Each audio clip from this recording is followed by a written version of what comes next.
자신의 삶이라는 무대에서 타인의 삶을 살고 있다고 느껴본 적이 있으신가요? 매일 완벽하게 평탄하고 정교하게 닦인 길이 결국 아무데로도 이어지지 않는다고 느껴본 적은요? 그리고 이 완벽한 길의 끝에서 태어나는 유일한 것은 자기 자신에 대한 조용하고 온몸을 마비시키는 피로감뿐이라는 것을요. 이 마비 상태를 이해하기 위해 우리는 생산성에 대한 조언이 아니라 인간 영혼의 심층적인 지도에 의지할 것입니다. 우리는 내면 세계의 가장 위대한 지도 제작자인 칼 융이 남긴 설계도를 사용할 것입니다. 이 지도는 성공이 아닌 의미로 이어지며 바로 이 지도가 여러분의 공허함의 근원이 실제로 어디에 있는지 보여줄 것입니다. 앞으로 1시간 동안 우리는 이 문제를 단순히 분석만 하지는 않을 것입니다. 우리는 그 안에 숨겨진 메시지를 해독할 것입니다. 여러분은 왜 자신이 막다른 길에 갇혔는지 이해하게 될 것입니다. 어디로 가야 할지 모를 때 유일하게 올바른 첫걸음이 무엇인지 알게 될 것입니다. 그리고 가장 중요한 것은 지형도가 아니라 결코 거짓말하지 않는 내면의 나침반을 얻게 될 것이라는 점입니다. 만약 길을 찾는 것을 멈추고 그 길을 느끼기 시작할 준비가 되셨다면 우리의 내면으로의 여정은 시작됩니다. 바로 지금 말이죠. 잠시 거창한 약속은 접어두고 이야기를 나눠봅시다. 외부의 소음이 잦아들 때 내면에 자리 잡는 이 침묵에 대해 이야기해 봅시다. 특히 일요일 저녁에 이 침묵은 더 날카롭게 느껴지지 않나요? 방 안의 공기가 빽빽하고 무겁게 변하고 시계의 매 초인종 소리가 시간이 아니라 여러분의 자유의 남은 조각을 세고 있을 때 말입니다. 밖에서 보면 모든 것이 완벽합니다. 아마 좋은 직업, 안정, 가족 바로 여러분 자신이 그토록 열심히 쌓아 올린 황금 세 장의 벽들이 있을 겁니다. 하지만 내면에서는 이 귀가 먹먹한 침묵 속에서 조용한 공황이 자라납니다. 이것은 인생의 가장 중요한 기차가 곧 떠나려 하는데 정작 자신은 어느 역에 있는지조차 모르는 느낌입니다. 그리고 아침이 옵니다. 거울로 다가가면 타인의 역할을 수행하는 데 전문가인 지친 프로페셔널이 당신을 바라봅니다. 양치질을 하고 넥타이를 매거나 화장을 합니다. 모든 올바른 의식을 행하는 거죠. 그리고 그 순간 자신의 눈을 들여다보며 소리 없는 질문을 던집니다. 너는 누구지? 그리고 여기서 대체 뭘 하고 있는 거지? 하지만 대답은 없습니다. 자동 조종 장치는 이미 켜졌습니다. 하루가 시작된 겁니다. 이 자동 조종 장치로 사는 삶은 단순한 일상이 아닙니다. 이것은 내면의 사막 한가운데에서의 생존입니다.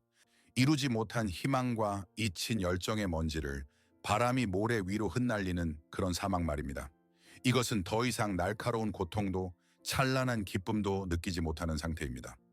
오직 풍경이 절대 변하지 않는 원을 따라 끝없이 걷는 것에 대한 둔하고 모든 것을 삼켜버리는 피로감 뿐입니다. 그리고 이 내면의 사막에서 가장 잔인한 것은 여러분이 그 원인을 자기 자신에게 돌린다는 것입니다. 그렇지 않나요? 자신의 삶과 이룬 모든 것을 보며 무자비한 내면의 목소리가 속삭입니다. 너는 감사해야 해. 넌 그냥 게으른 거야. 다른 사람들은 이것조차 없어.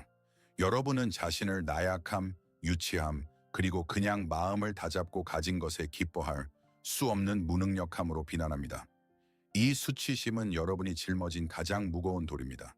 하지만 저는 여러분에게 극도로 중요한 것을 말해주기 위해 여기에 있습니다. 제 말을 주의 깊게 들어주세요. 만약 여러분이 이것을 느끼고 있다면 알아두세요. 여러분은 망가진 것이 아닙니다. 게으른 것도 아닙니다. 감사할 줄 모르는 것도 아닙니다. 여러분은 문턱에 서 있는 것입니다. 이 공허함은 여러분의 나약함의 징후가 아닙니다. 반대로 그것은 더 이상 거짓 속에서 살기를 거부하는 여러분 영혼의 힘을 보여주는 가장 분명하고 큰 신호입니다.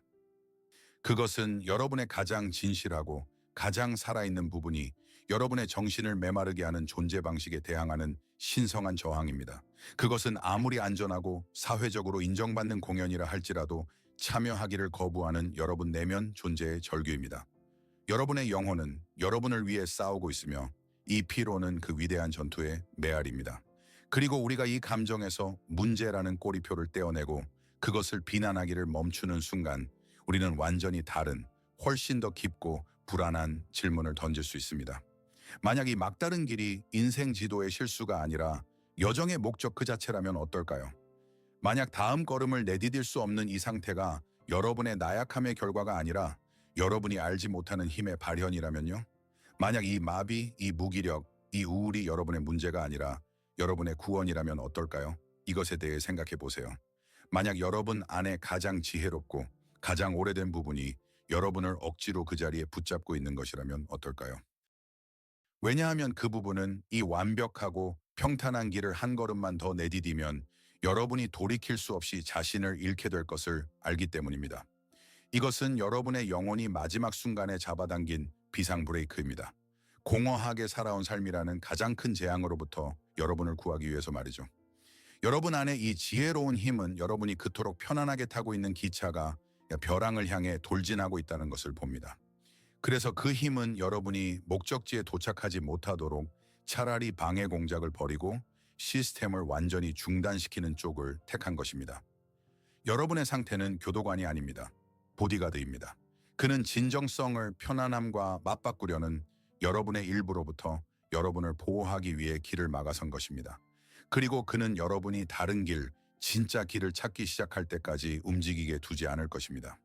이것은 강력하고 어쩌면 위로가 되는 생각일 수 있습니다. 여러분의 고통이 적이 아니라 보호자라는 생각 말이죠. 하지만 이 생각이 여러분에게 단순히 아름다운 이론이 아니라 실제적인 도구가 되기 위해서는 우리는 무자비하지만 필수적인 한 걸음을 내디뎌야 합니다. 우리는 전쟁터를 깨끗이 정리해야 합니다. 새로운 것을 짓기 전에 현명한 건축가는 항상 오래된 폐허를 면밀히 연구합니다. 외과 의사가 치유 수술을 시작하기 전에 그는 증상과 질병의 진짜 원인을 분리하여 정확한 진단을 내려야 합니다. 우리가 할 일이 바로 이것입니다. 이 역설적인 구원을 이해하기 위해 우리는 먼저 무자비하지만 연민을 가지고 우리를 사로잡고 있는 환상들을 해부해야 합니다. 우리는 여러분이 아마도 수년간 스스로에게 내려왔을 그릇된 진단들을 직시하고 막다른 길에서 벗어나려는 이전의 모든 시도가 왜 실패할 수밖에 없었는지 이해해야 합니다. 우리는 우리가 실제로 무엇과 싸우고 있는지 이해해야 합니다. 그리고 이 진정한 적을 찾기 위해 우리는 먼저 널리 퍼진 오해의 소음을 꺼야 합니다. 우리의 진단이 시작됩니다. 자, 그럼 여러분의 마음이 여러분의 마비 상태에 대해 들려주는 이야기들부터 시작해 봅시다. 이 이야기들은 익숙하고 논리적이며 완전히 쓸모가 없습니다. 첫 번째이자 가장 흔한 이야기는 의지력에 대한 이야기입니다. 나는 그냥 끈기가 부족해 라고 스스로에게 말하죠. 만약 나 자신을 억지로라도 움직이게 할 수 있었다면 벌써 모든 것을 바꿨을 텐데. 여러분은 생산성 앱을 다운로드하고 할 일 목록을 작성하며 스스로에게 약속을 합니다. 하지만 의지력은 지친 근육처럼 수축하기를 거부합니다. 그리고 매번 실패할 때마다 자신의 무가치함에 대한 생각만 더욱 굳어집니다. 두 번째 이야기는 열정 찾기에 대한 신호입니다. 나는 그냥 내가 진정으로 사랑하는 것을 찾아야 해 라고 생각하죠. 언젠가 여러분 안에 불을 지펴줄 마법 같은 활동을 우연히 발견하기를 바라며 취미를 바꿔보고 온라인 강좌를 듣고 외부에서 영감을 찾기 시작합니다. 하지만 불은 붙지 않고 그 탐색은 또 다른 피곤한 일이 되어버립니다. 세 번째 이야기는 두려움에 대한 실용적인 이야기입니다. 나는 안정을 잃는 것이 두려워. 내게는 주택담보대출, 가족 책임이 있어. 무언가를 바꾸기엔 이미 너무 늦었어. 이 이성의 목소리는 가장 설득력 있게 들립니다. 책임감과 상식에 호소하기 때문에 이 목소리에 반박하는 것은 유치한 몽상가처럼 보이는 것을 의미합니다. 들어보세요. 이 모든 것은 사실입니다. 하지만 그것은 표면의 진실일 뿐입니다. 그것은 강력하고 보이지 않는 수면 아래의 흐름을 가리는 물 위의 잔물결입니다. 이 수준에서 문제를 해결하려는 것은 깊은 내상을 반창고로 치료하려는 것과 같습니다. 여러분은 엉뚱한 적과 영웅적인 전쟁을 벌이고 있는 것입니다. 의지력을 키우려 하거나 열정을 찾으려 하면서 여러분은 진짜 전투에 필요한 소중한 정신적 에너지를 소모할 뿐입니다. 그리고 이 거짓된 전쟁에서의 매번의 실패는 여러분을 수치심과 자기 비난의 미로 속으로 더 깊이 몰아넣습니다. 여러분의 문제는 의지력의 부재가 아닙니다. 여러분의 의지는 현명하게도 잘못된 방향으로의 움직임을 방해하고 있는 것입니다. 그렇다면 의지력, 열정, 두려움이 단지 물 위의 잔물결이라면 그 깊은 흐름은 대체 무엇일까요? 여러분 병의 진짜 본질은 무엇일까요? 만약 병이 전혀 없다면 어떨까요? 이것을 완전히 다른 의학적인 정확성으로 살펴봅시다. 어느 날 아침 높은 열과 함께 잠에서 깬다고 상상해 보세요. 몸이 불덩이 같고 오한이 나며 쇠약함을 느낍니다. 어떻게 하시겠어요? 열 자체와 전쟁을 선포하지는 않겠죠. 온도계를 향해 소리치거나 몸이 게을러서 건강하지 못하다고 비난하지도 않을 겁니다. 여러분은 직감적으로 고열이 병이 아니라는 것을 압니다. 그것은 증상입니다. 신호입니다. 여러분의 면역 체계가 작동하고 있다는 증거입니다. 면역 체계가 감염을 발견하고 적에게 견딜 수 없는 환경을 만들기 위해 천을 높여 치열한 싸움에 돌입한 것입니다. 바로 그것입니다. 여러분의 무기력, 두려움, 창의적이고 의지적인 마비, 이것은 병이 아닙니다. 이것은 여러분 영혼의 고열입니다. 이것이 모든 것을 이해하는 데 필요한 유일한 은유입니다. 여러분의 상태는 병리가 아닌 건강의 징후입니다. 여러분의 영적 면역 체계가 작동한 것입니다. 그것은 여러분의 삶을 안에서부터 병들게 하는 외부 감염을 발견했습니다. 그리고 이 감염은 바로 여러분이 자신의 것이라고 받아들인 거짓된 목표들입니다. 여러분이 충성을 맹세한 타인의 가치관입니다. 안전과 인정을 위해 자신의 진정한 잠재력을 매일 사소하게 배신하는 것입니다. 여러분의 가장 깊고 진정한 본성과 어긋나게 지어진 삶입니다. 그리고 여러분의 정신은 그 무한한 지혜로 여러분을 구할 수 있는 유일한 일을 합니다. 바로 천을 높이는 것입니다. 여러분이 자신을 서서히 죽이고 있는 일을 마침내 멈추도록 여러분의 익숙한 삶을 견딜 수 없게 만듭니다. 여러분이 거짓된 길로 한 걸음 더 나아가지 못하도록 의지를 마비시킵니다. 자신에게 동기를 부여하거나 그냥 시작하려 하면서 이 고열과 싸우는 것은 폐렴을 무시한 채 열만 내리려는 것만큼이나 무의미합니다. 그것은 여러분의 힘을 고갈시키고 감염이 더 퍼지게 할 뿐입니다. 유일하게 올바른 길은 증상과 싸우는 것을 멈추고 이 구원의 신에 감사하며 감염의 진정한 원인을 찾기 시작하는 것입니다. 이 고열의 원천은 단절입니다. 여러분이 매일 체계적으로 쌓아 올리는 삶과 여러분 안에서 사라지기를 기다리는 삶 사이에 깊고 고통스러운 단절입니다. 그리고 여러분이 이 단절을 단순히 이해하는 것을 넘어 물리적으로 느끼게 하기 위해 저는 오늘 우리의 대화 전체에서 아마도 가장 중요한 한 가지 간단한 일을 제안하고 싶습니다. 이제 잠시 멈추고 서두르지 말고 정직하게 단 하나의 질문에 스스로 답해 보시길 바랍니다. 마지막으로 진정으로 살아있다고 느꼈던 때가 언제였는지 기억해 보세요. 저는 일반적인 의미의 행복함을 말하는 것이 아닙니다. 성공적이거나 생산적이거나 만족스러운 것이 아닙니다. 바로 살아있다는 느낌입니다. 주변 세상이 갑자기 흑백이고 예측 가능하던 것에서 다채롭고 입체적이며 의미로 가득 차게 변했던 순간을 기억해 보세요. 과거와 미래에 대해 생각하지 않고 현재에 완전히 녹아들어 시간이 사라졌던 순간 말입니다. 그 순간에 무엇을 하고 있었나요? 혼자였나요? 아니면 누군가와 함께였나요? 어쩌면 당신을 사로잡은 창작 활동에 몰두해 있었을지도 모릅니다. 혹은 자정까지 친구와 깊은 대화를 나누었을 수도 있고요. 아니면 그냥 낯선 도시의 낯선 거리를 걷고 있었을 수도 있습니다. 사건의 규모는 중요하지 않습니다. 중요한 것은 오직 당신과 당신의 삶이 하나가 되었던 그 완전한 현존의 감각뿐입니다. 진심입니다. 부디 지금 바로 이 영상을 잠시 멈춰주세요. 이 기억을 찾기 전까지는 계속 보지 마세요. 필요하다면 눈을 감으세요. 스스로에게 1분, 2분, 5분의 시간을 주세요. 여러분의 기억 속에서 그 순간을 매일의 타협이라는 바다에 떠있는 진정성의 섬을 찾아내세요. 이 기억은 단순한 향수가 아닙니다. 이것은 여러분이 가진 가장 중요한 진단 도구입니다. 이것은 여러분의 건강한 조직의 샘플입니다. 이것은 여러분의 진정한 본성이 남긴 흔적으로 여러분이 그 본성으로 돌아가는 길을 찾을 수 있도록 합니다. 이것은 여러분의 영혼이 거짓말하지 않을 때 어떻게 들리는지 정확히 아는 여러분 개인의 소리급소회입니다. 그것을 잃지 마세요. 분석하지 마세요. 그냥 다시 느껴보세요. 이 열쇠가 다음 단계에 필요한 전부입니다. 이 기억을 손에 쥐고 있나요? 그 온기, 그 색깔, 거의 잊힌 그 맛을 느끼나요? 이제 그 거리를 느껴보세요. 이 진정성의 순간과 오늘 아침에 여러분 사이에 거대하고 차가운 거리를요.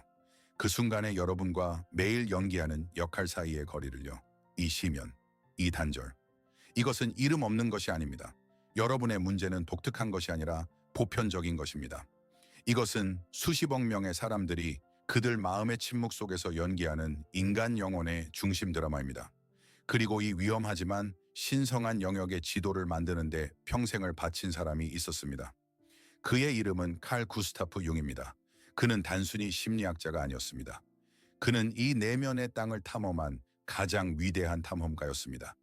융이라면 여러분의 일상적이고 익숙한 삶, 여러분의 성취, 의무, 경력, 여러분이 그토록 능숙하게 쓰는 가면, 이 모든 것이 여러분 에고의 왕국이라고 말했을 것입니다. 에고는 여러분의 의식적인 삶의 총사령관입니다. 그것은 여러분이 알고 통제하는 나입니다. 그것은 질서, 안전, 통제, 그리고 사회적 인정을 추구합니다. 그것은 여러분을 혼돈으로부터 보호하기 위해 성벽을 쌓습니다. 하지만 그 순간, 그 진정한 삶에 대한 기억은 완전히 다른 것입니다. 그것은 에고의 목소리가 아니었습니다. 그것은 여러분 자기의 속삭임, 혹은 어쩌면 절규였습니다. 융의 이해에서 자기는 단순히 여러분의 일부가 아닙니다. 그것은 의식과 무의식을 포함한 여러분 인격의 총체입니다. 그것은 여러분의 내면 중심, 진정한 왕, 영혼의 건축가입니다. 그것은 세상이 여러분에게 누구가 되어야 한다고 말하기 전에 여러분 자신입니다. 그리고 이것이 오늘 우리 만남의 핵심 생각입니다. 에고에 의해 통제되는 여러분의 삶과 자기에 의해 이끌려 살아있다고 느꼈던 그 순간 사이의 단절, 이것이 바로 여러분의 고열의 원천입니다.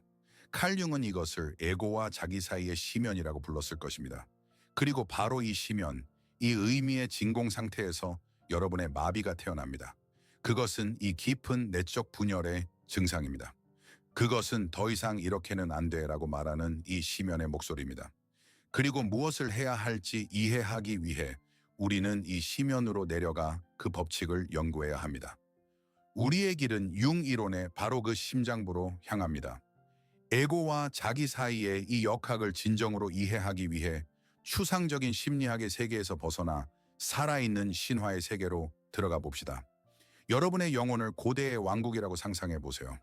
이 왕국의 중심, 높고 난공불락의 요새에는 왕이 다스립니다. 이것이 바로 여러분의 에고입니다. 그리고 그는 인정해야 하겠지만 훌륭하고 책임감 있는 통치자입니다. 젊은 시절 그는 혼란스럽고 흩어져 있던 자신의 인격의 땅을 받아들여 질서를 세웠습니다. 그는 높고 튼튼한 성벽을 쌓았습니다. 이것은 여러분의 신념, 졸업장, 경력입니다. 그는 평탄하고 돌로 포장된 길을 놓았습니다. 이것은 여러분의 습관, 일과 사회적 의식입니다. 그의 왕국에서는 모든 것이 명확하고 예측 가능하며 안전합니다. 모든 주민은 자신의 역할을 압니다. 매일이 어제와 같습니다. 논리와 상식의 법칙은 엄격하게 준수됩니다. 이 안정성 덕분에 왕은 칭찬받고 존경받으며 보상받습니다. 그는 성공과 통제의 화신입니다. 하지만 그의 잘 가꾸어진 성벽 너머, 지도와 길이 끝나는 곳에는 거대하고 야생적인 숲이 시작됩니다. 이것은 여러분 자기의 영역입니다. 숲은 왕의 법을 따르지 않습니다. 그곳에는 직선적인 길이 없고 잊힌 꿈, 억압된 재능, 비합리적인 충동과 같은 이상한 존재들이 살고 있습니다. 그리고 이 숲의 가장 깊은 곳에서 때때로 왕에게 조용하지만 끈질긴 목소리가 들려옵니다. 이 목소리는 논리와 이익의 언어로 말하지 않습니다.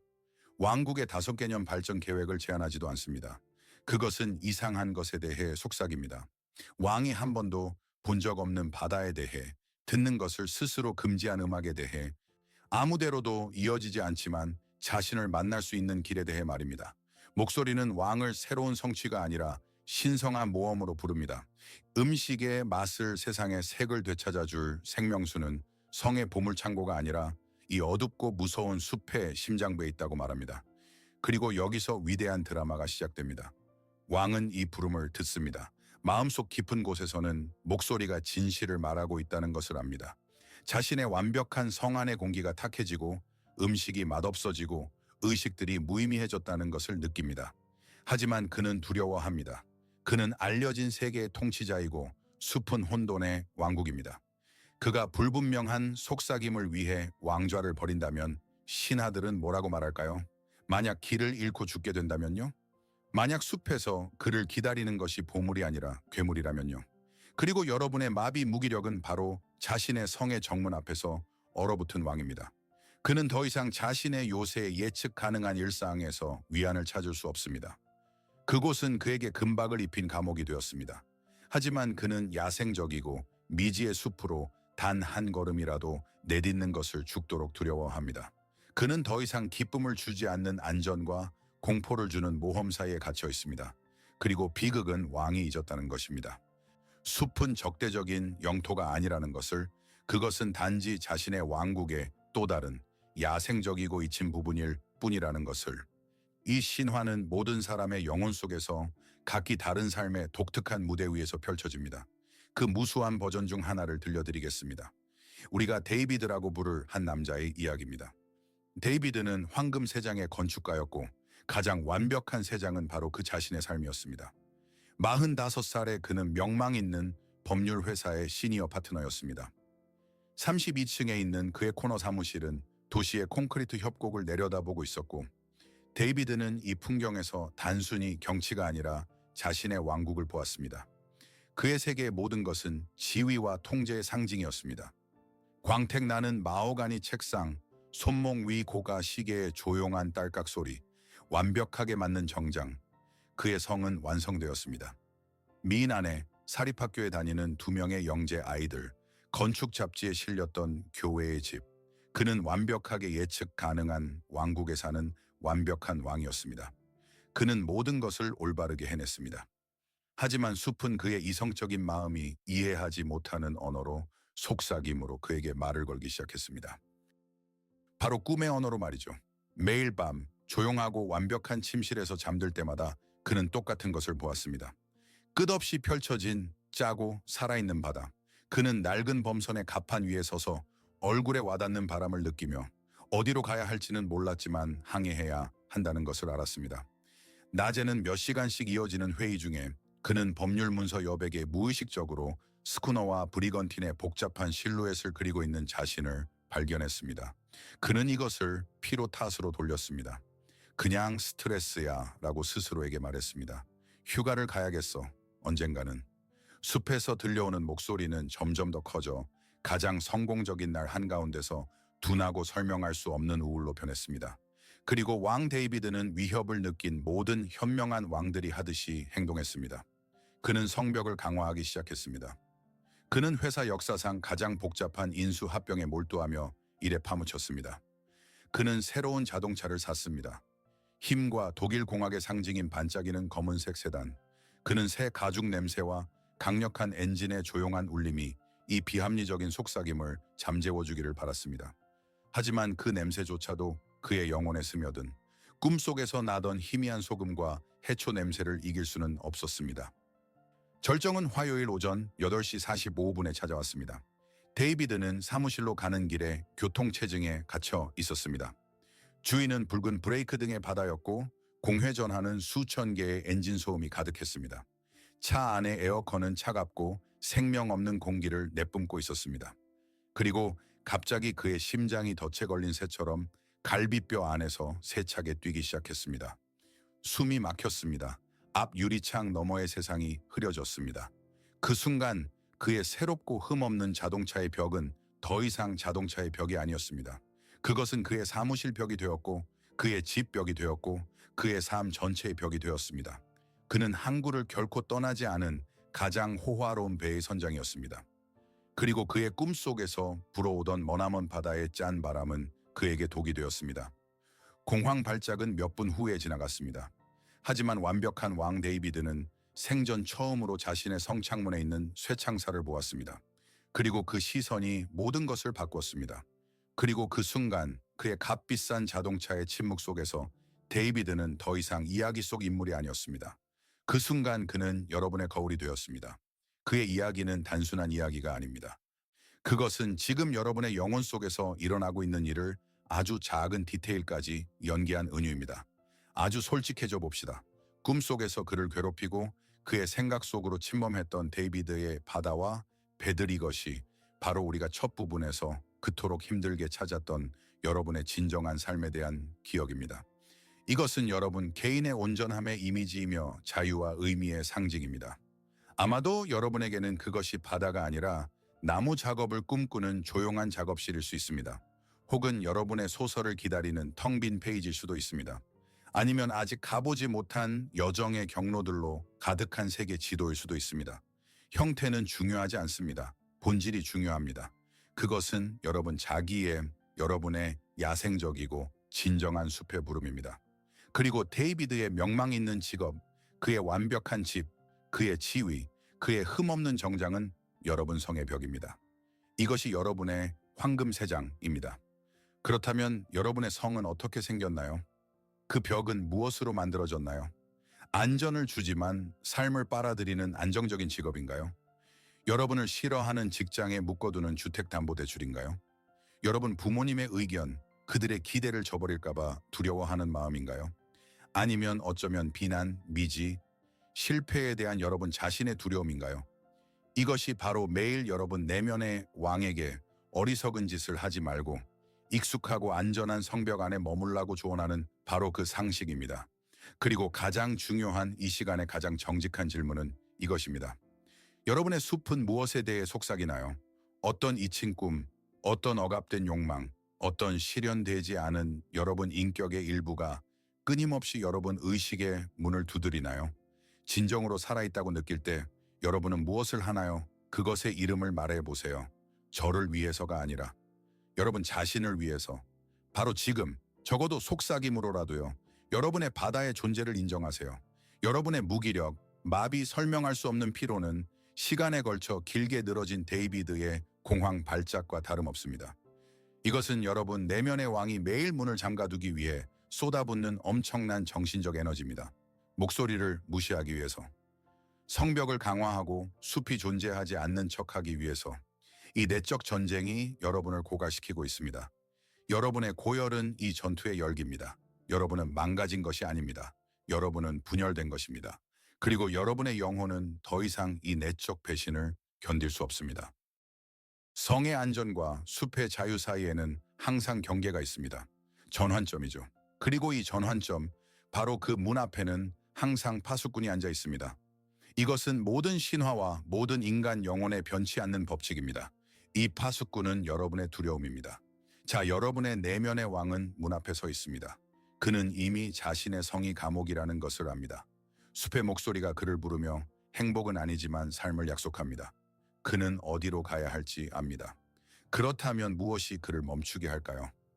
그를 멈추게 하는 것은 문 앞에 있는 용에 마비시키는 시선입니다. 이 용은 단순한 감정이 아닙니다. 그것은 강력한 정신적 힘입니다. 그리고 그의 가장 큰 속임수는 그가 좀처럼 자신의 진짜 얼굴을 보여주지 않는다는 것입니다. 그는 형태 없고 이름 없는 모든 것을 삼켜버리는 불안의 안개로 남아있기를 선호합니다. 그는 왕에게 왜 나가면 안 되는지에 대한 수천 가지 이유를 속삭입니다. 아직 때가 아니야. 더 잘 준비해야 해. 이건 무책임한 짓이야. 아무것도 안 될 거야. 이 안개는 모든 틈새로 스며들어 결심을 독살하고 의지를 물로 만듭니다. 여러분의 미루는 습관, 끝없는 의심, 마비로 이어지는 분석, 이것이 바로 이 용의 숨결입니다. 그래서 지금 우리는 이 용이 가장 두려워하는 일을 해야 합니다. 우리는 횃불을 켜고 그가 안개 속에서 빛으로 나오게 해야 합니다. 이제 이 여정의 두 번째 핵심 질문에 스스로 답해보세요. 여러분의 내면의 왕은 실제로 무엇을 두려워하나요? 여러분의 용의 진짜 구체적인 이름은 무엇인가요? 그것은 실패에 대한 두려움인가요? 시도했지만 아무것도 이루지 못하고 그 수치심과 함께 살아야 할 것이라는 두려움인가요? 아니면 비난에 대한 두려움인가요? 여러분이 그들이 이해하는 길에서 벗어났을 때 가까운 사람들, 동료들, 친구들이 뭐라고 말할지에 대한 두려움인가요? 어쩌면 통제력 상실에 대한 두려움인가요? 예측 가능성을 혼돈과 맞바꾸는 것에 대한 두려움인가요? 아니면 더 원초적인 가난과 안전 상실에 대한 두려움인가요? 아무것도 남지 않게 될 것이라는 두려움인가요? 혹은 가장 실존적인 두려움이지 그 자체에 대한 두려움인가요? 문 앞에 있는 이 용에게 구체적인 이름을 붙여주세요. 자신의 두려움의 이름을 붙여줄 때 마법이 일어납니다. 그것은 더 이상 전능하고 모든 곳에 스며드는 안개가 아니라 그냥 용이 됩니다. 그리고 용과는 모든 신화에서 알 수 있듯이 상대할 수 있습니다. 그를 연구할 수 있고 약점을 찾을 수 있습니다. 그와 싸울 수도 있습니다. 혹은 협상할 수도 있습니다. 심지어 길들일 수도 있습니다. 하지만 이것은 오직 당신이 보고 이름으로 아는 상대에게만 가능합니다. 그리고 이 부분의 마지막으로 저는 여러분에게 한 걸음을 내디드라고 제안하고 싶습니다. 숲으로의 걸음이 아니라 공동체로의 걸음입니다.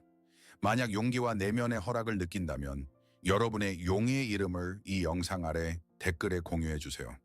불평하거나 동정을 구하기 위해서가 아닙니다. 다른 사람들을 위한 증인이 되기 위해서입니다.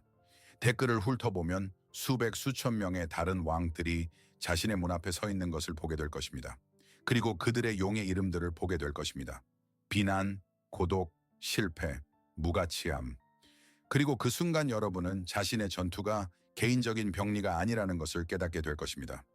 이것은 보편적인 인간의 길입니다. 여러분은 보이지 않는 탐구자 공동체의 일부입니다. 그리고 여러분은 혼자가 아닙니다. 자, 우리는 용에게 이름을 붙여 주었습니다. 그리고 첫 번째 본능, 우리 에고왕의 본능은 칼을 뽑는 것입니다. 싸우고 이기고 이 두려움, 이 무기력, 이 나약함을 파괴하는 것입니다. 우리는 수십 년간 이 투쟁의 논리 속에서 살아왔습니다. 하지만 만약 이 전쟁이 바로 여러분의 고갈의 원인이라고 말한다면 어떨까요? 만약 이 용, 이 마비, 이 위기가 이겨내야 할 적이 아니라 귀 기울여야 할 전달자라면 어떨까요? 여러분의 가장 위대한 스승이라면요. 여러분의 위기는 시스템의 오류가 아닙니다. 그것은 시스템의 가장 중요하고 가장 건강하며 치유적인 기능입니다. 이것은 여러분의 왕의 나약함이 아니라 마침내 그의 에고의 갑옷을 뚫고 나온 그의 무의식적인 지혜입니다. 그는 스스로를 멈추게 합니다. 왜냐하면 그의 가장 깊은 부분이 알기 때문입니다. 낡은 길은 아무리 안전해 보여도 결국 영혼의 죽음으로 이어진다는 것을. 여러분의 마비는 여러분의 영혼이 마침내 지도에서 눈을 떼고 실제 지형을 보도록 강제로 취한 신성한 멈춤입니다. 이것을 더 깊이 이해하기 위해 우리는 고대 연금술사들의 언어에 의지해야 합니다. 그들은 납을 금으로 바꾸는 방법을 찾았습니다. 그리고 그들의 가장 큰 비밀은 납에 대한 태도였습니다. 그들은 납을 없애야 할 더럽고 쓸모없는 금속으로 여기지 않았습니다. 그들은 그것에서 프리마 마테리아, 최초의 물질이라고 부르는 것을 보았습니다. 그들은 바로 이 어둡고 무겁고 볼품없는 납 속에 이미 빛나는 금의 잠재력이 숨겨져 있다는 것을 알았습니다. 여러분의 마비, 무기력, 두려움, 우울은 없애야 할 납이 아닙니다. 이것이 바로 여러분의 프리마 마테리아입니다. 이것이 바로 여러분의 살지 못한 삶의 모든 금을 품고 있는 바로 그 납입니다. 모든 억압된 에너지, 모든 잊힌 꿈, 온전함에 대한 모든 갈망이 이 무겁고 불편한 감정 속에 농축되어 있습니다. 그것을 없애려는 것은 여러분의 변형을 위한 가장 귀중한 원료를 버리는 것과 같습니다. 그리고 여기 가장 역설적이고 해방적인 진실이 있습니다. 여러분의 영혼은 여러분에 대한 위대하고 무자비한 사랑 때문에 이 위기를 여러분에게 안겨주었습니다. 그것은 여러분을 훨씬 더 크고 견딜 수 없는 비극 결코 여러분의 것이 아니었던 조용하고 편안한 삶을 끝까지 사는 것으로부터 구하기 위해 현재의 날카롭지만 치유적인 고통 속으로 여러분을 던지는 쪽을 택했습니다. 여러분은 아픈 것이 아닙니다. 망가진 것도 아닙니다. 여러분은 모든 진정한 창조에 앞서는 필요하고 신성한 파괴를 겪고 있는 것입니다. 그리고 여러분의 문제는 바로 여러분이 집으로 돌아가는 길의 시작입니다. 만약 여러분의 위기가 메시지이고 여러분의 마비가 스승이라면 이 메시지를 어떻게 해독할까요? 이 스승의 언어를 어떻게 배울까요? 대답은 역설적이며 외부 세계가 우리에게 가르쳐온 모든 것과 정반대입니다. 문제로부터 도망치려는 시도를 멈춰야 합니다. 그리고 모든 용기를 내어 그 문제와 마주해야 합니다. 지금까지 여러분의 왕에고는 익숙한 외부 투쟁의 논리에 따라 행동했습니다. 불편함을 느끼면 그것을 제거하려고 했습니다. 새로운 직업을 찾고 강좌에 등록하고 자기 개발서를 읽고 마음을 다잡으려고 했습니다. 그는 내적 상태를 바로잡을 외부 세계의 올바른 행동을 필사적으로 찾았습니다. 하지만 이것은 얼굴을 만지지 않고 거울에 비친 모습을 바꾸려는 것과 같습니다. 여러분의 온 내면 세계가 마침내 올바른 질문을 스스로에게 던지라고 간청하며 비명을 지르는 동안 여러분은 외부에서 답을 찾고 있습니다. 여러분이 찾던 진정한 방법은 외부 세계의 새롭고 더 나은 지도를 찾는 것이 아닙니다. 그것은 여러분 자신의 내면 세계의 지도를 읽는 법을 배우는 것입니다. 그것은 싸우기를 멈추고 듣기 시작하는 것입니다. 여러분의 다음 단계는 이력서를 보내는 것이 아닙니다. 그것은 숲을 향해 얼굴을 돌리는 것입니다. 즉, 그것은 지금까지 희미한 속삭임이나 비합리적인 우울에 불과했던 바로 그 목소리와의 의식적인 대화의 시작입니다. 그리고 이것은 아름다운 은유가 아닙니다. 이것은 존재하는 모든 것 중에서 가장 구체적이고 강력한 심리적 실천입니다. 융은 이것을 능동적 상상이라고 불렀습니다. 간소화된 형태로는 자신의 정신의 일부와 의도적이고 집중된 대화를 나누는 것입니다. 이것은 여러분의 마비, 두려움, 바다에 대한 꿈을 해결해야 할 문제가 아니라 대화할 수 있고 대화해야 하는 살아있고 지적인 존재로 대하는 것을 의미합니다. 이것은 침묵 속에 앉아 자신의 두려움에게 묻는 것을 의미합니다. 너는 정말로 무엇을 원하니? 너는 무엇으로부터 나를 보호하고 있니? 그리고 나서 비난하거나 분석하지 않고 그 대답을 듣는 것입니다. 이것은 용기를 필요로 합니다. 직장을 그만두거나 다른 나라로 이사하는 것보다 훨씬 더 큰 용기를요. 왜냐하면 외부 세계는 그 모든 예측 불가능성에도 불구하고 우리에게 익숙하기 때문입니다. 하지만 자신의 내면의 용과 보물들과의 만남은 진정한 미지로의 한 걸음입니다. 그러니 기억하세요.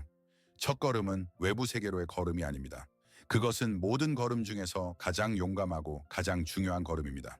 그것은 내면으로의 걸음입니다. 이 내면 세계와의 대화는 추상적이거나 심지어 무섭게 느껴질 수 있습니다. 하지만 그것의 구조와 목소리를 부여하는 수세기 동안 검증된 방법들이 있습니다. 오늘 저녁부터 바로 시작할 수 있는 두 가지 간단하지만 믿을 수 없을 만큼 강력한 의식을 제안하겠습니다. 이것들을 훈련으로 여기지 말고 여러분의 왕과 숲 사이에 다리를 놓는 첫걸음으로 여겨주세요. 첫 번째 의식, 나의 스승에게 쓰는 편지. 아무도 방해하지 않을 시간을 찾으세요.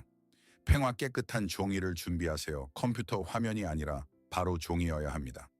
맨 위에 호칭을 쓰세요. 여러분의 마비감, 무기력, 두려움을 마치 지혜롭지만 엄격한 스승이나 신비로운 이방인에게 하듯 이름으로 부르세요. 예를 들어 나의 사랑하는 마비에게 또는 안녕 나의 우울아. 그리고 나서 냉소와 분석을 버리고 세 가지 간단한 질문을 글로 적으세요.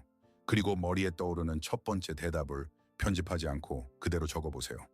너는 나에게 정말로 무엇을 말하고 싶니? 너는 무엇으로부터 나를 보호하고 있니? 네가 변해서 나의 동맹이 되기 위해 내게 무엇이 필요하니? 이 훈련은 급진적인 겸손의 행위입니다. 여러분의 왕의 고는 명령 내리기를 멈추고 듣기 시작합니다. 여러분은 자신의 증상 안에 지혜가 있다는 것을 인정합니다. 그리고 이것으로 여러분은 대화의 채널을 엽니다. 그 대답들은 그 단순함과 깊이로 여러분을 충격에 빠뜨릴 수 있습니다. 두 번째 의식, 숲의 마이크로 도즈. 이 의식은 행동을 목표로 하지만 외부적인 행동이 아니라 내적인 행동을 목표로 합니다. 여러분의 과제는 이것입니다.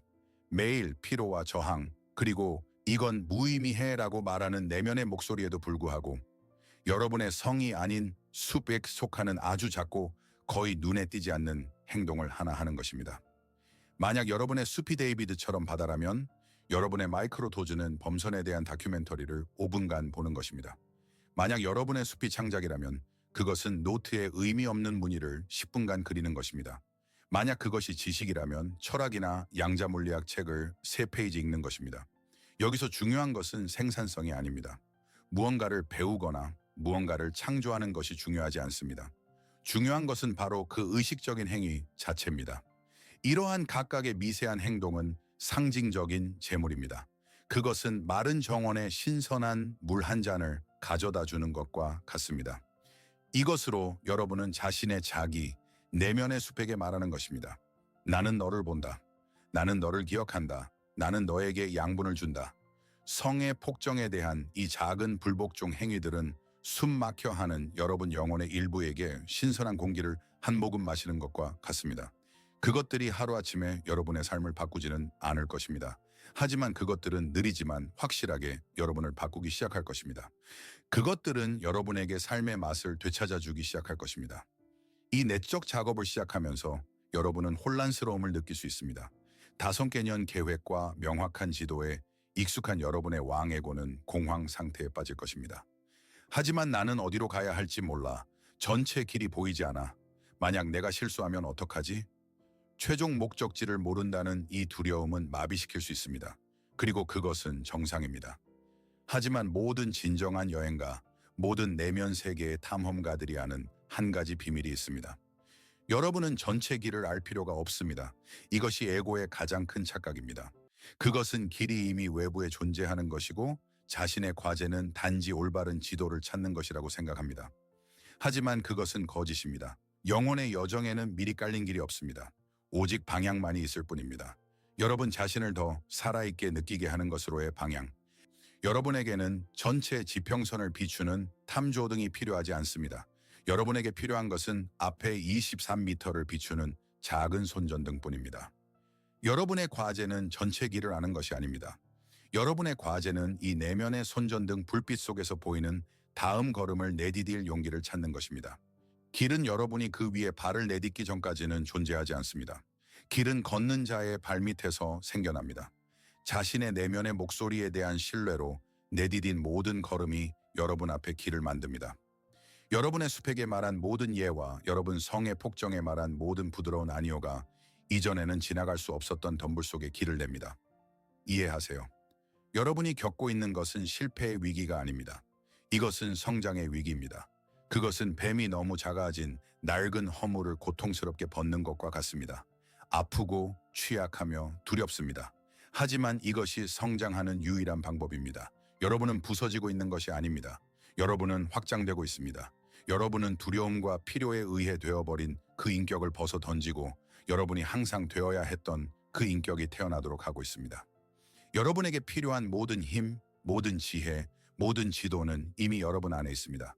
여러분의 영혼은 여러분의 마음보다 훨씬 더 지혜롭고 그것이 여러분을 이 지점으로 이끈 것은 여러분을 파괴하기 위해서가 아니라 여러분이 마침내 다시 태어나기 위해서입니다. 이 과정을 신뢰하세요. 여러분의 고통을 신뢰하세요. 살아있다는 것이 무엇인지 기억해낸 바로 그 순간에 얻은 여러분의 내면의 나침반을 신뢰하세요. 여러분에게는 충분한 힘이 있습니다. 여러분은 준비되었습니다. 우리는 이 1시간 동안 긴 길을 걸어왔습니다. 마비의 어두운 방 안의 조용한 공황에서부터 영혼의 고열을 진단하고 여러분 내면의 미지의 숲에 바로 그 문 앞까지 왔습니다. 우리는 여러분의 성과 용에게 이름을 붙여주었습니다. 그리고 만약 이 1시간의 여정, 모든 복잡한 개념과 은유를 단 하나의 빛의 불꽃으로 여러분이 가져갈 수 있는 단 하나의 다이아몬드로 요약한다면 그것은 이렇게 들릴 것입니다. 여러분의 사명은 묻힌 보물처럼 어딘가에서 찾아야 하는 목적지가 아닙니다. 그것은 특정 직업도, 이상적인 거주지도, 어떤 신화적인 성공도 아닙니다. 이것은 에고가 여러분에게 파는 환상입니다. 여러분의 사명은 선택해야 할 방향입니다. 바로 지금, 그리고 앞으로의 매일. 그리고 이 방향은 항상 예외 없이 여러분 자신을 더 살아있게 느끼게 하는 쪽으로 향합니다. 그것이 여러분을 두렵게 하더라도, 그것이 비논리적이더라도, 다른 사람들이 그것을 인정하지 않더라도, 여러분 영혼의 나침반은 일반적으로 인정받는 성공의 북쪽을 가리키지 않습니다. 그것은 오직 한 가지에만 반응합니다. 여러분 자신의 독특한 진정성의 온기에만. 여러분이 기억해낸 그 살아있음의 순간 그것이 바로 여러분의 북극성입니다. 여러분이 해야 할 모든 것은 이 빛을 시야 안에 두는 작고 일상적인 걸음들을 내딛는 것입니다. 그러니 나의 사명은 무엇인가? 라는 질문으로 스스로를 괴롭히는 것을 멈추세요. 그것은 거짓되고 마비시키는 질문입니다. 다른 질문을 던지세요. 오늘 내가 적어도 1%라도 더 살아있다고 느끼기 위해 무엇을 할 수 있을까? 꿈의 직장을 찾는 것을 멈추세요. 대신 저녁에는 무기력으로, 밤에는 타인의 꿈속으로 도망치고 싶지 않은 삶을 천천히 벽돌 하나하나 쌓아 올리기 시작하세요. 이것만이 의미 있는 유일한 일입니다. 이것이 윤기 개성화라고 불렀던 위대한 작업입니다. 이것이 집으로 가는 길입니다. 그리고 여러분이 이 방향으로 움직이기 시작할 때 여러분의 삶은 변할 것입니다. 즉시는 아닙니다. 마법처럼 변하지도 않습니다. 하지만 그것은 모든 진정한 의미가 태어나는 곳, 바로 내면에서부터 변할 것입니다. 저는 숲에서 나오는 길이 쉬울 것이라고 약속하지 않겠습니다. 그렇지 않을 겁니다. 여러분 성의 벽들은 그 익숙하고 잠들게 하는 편안함으로 다시 유혹할 것입니다. 문 앞의 용은 손가락 튕김 한 번에 사라지지 않을 것입니다. 그는 계속해서 여러분의 결심을 시험할 것입니다. 의심으로 가득 찬 날들이 있을 것입니다. 낡은 두려움이 돌아와 이 모든 것이 어리석고 위험한 실수라고 깊게 속삭이는 순간들이 있을 것입니다. 하지만 저는 이것을 약속합니다. 이 길 위에는 텅 비고 무의미한 날이 단 하루도 없을 것입니다. 모든 노력, 모든 극복된 어려움, 열린 눈으로 마주한 모든 두려움의 한 방울이 여러분을 깊고 울림 있는 진정성으로 채울 것입니다.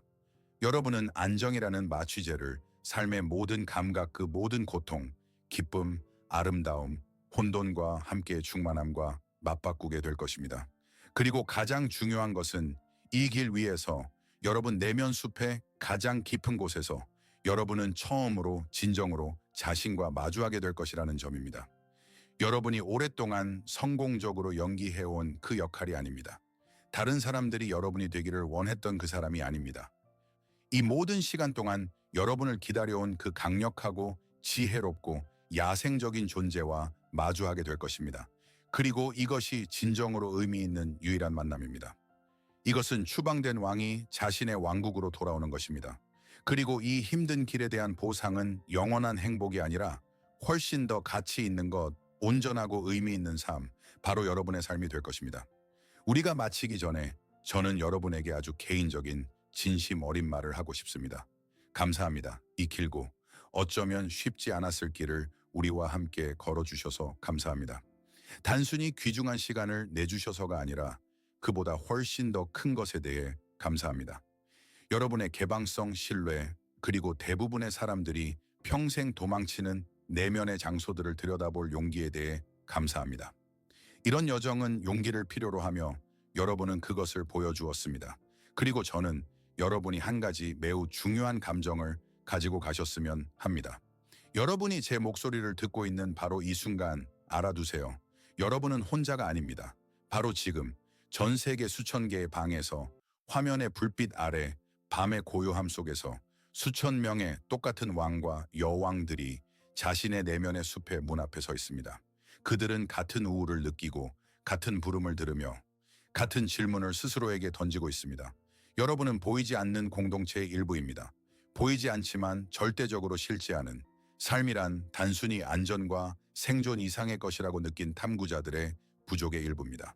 여러분의 투쟁, 우울, 희망은 단지 여러분만의 것이 아닙니다. 이것은 온전함과 의미를 향한 위대하고 오래된 인간의 갈망의 일부입니다. 그리고 이 갈망 속에서 여러분은 결코 혼자가 아닐 것입니다. 만약 이 여정이 여러분에게 가치 있었다면, 만약 그것이 여러분 안에 단 하나의 인식의 불꽃이라도 지폈다면 저는 이 길을 함께 계속해 나가자고 여러분을 초대합니다. 이것은 끝이 아니라 단지 탐험의 시작일 뿐입니다. 구독하여 우리 공동체, 우리 보이지 않는 탐구자 부족의 일원이 되어주시고 인간 영혼의 가장 깊고 중요한 영역으로의 다음 탐험을 놓치지 마세요. 이 영상 아래 여러분의 모든 좋아요는 단순히 알고리즘을 위한 숫자가 아닙니다. 그것은 여러분이 켠 등대로 안개 속을 헤매는 다른 배들에게 이 빛을 보이게 합니다. 여러분의 모든 의미 있는 댓글, 특히 여러분의 용의 이름을 감히 말한 그 댓글은 단순히 글자가 아닙니다. 그것은 다른 사람들이 자신의 싸움에서 혼자가 아니라는 것을 볼 수 있는 안전한 공간을 만드는 행위입니다. 우리가 이 채널을 외로운 목소리에서 가장 빽빽하고 어두운 숲에서도 들릴 강력한 합창으로 바꾸는 것을 도와주세요. 여러분의 참여는 수동적인 시청을 공동의 작업에 대한 적극적인 기여로 바꿉니다. 그리고 마지막으로 여러분이 다음에 무엇을 하기로 결정하든 이 영상을 끄든 좋아요를 누르든 아니면 댓글에 몰두하든 저는 여러분에게 한 가지 마지막 생각을 남기고 싶습니다. 이곳 우리 작업의 핵심인 하나의 상기시킴과 함께 말입니다. 주의 깊게 들어주세요. 여러분의 영혼이 여러분에게 말하고 있습니다. 항상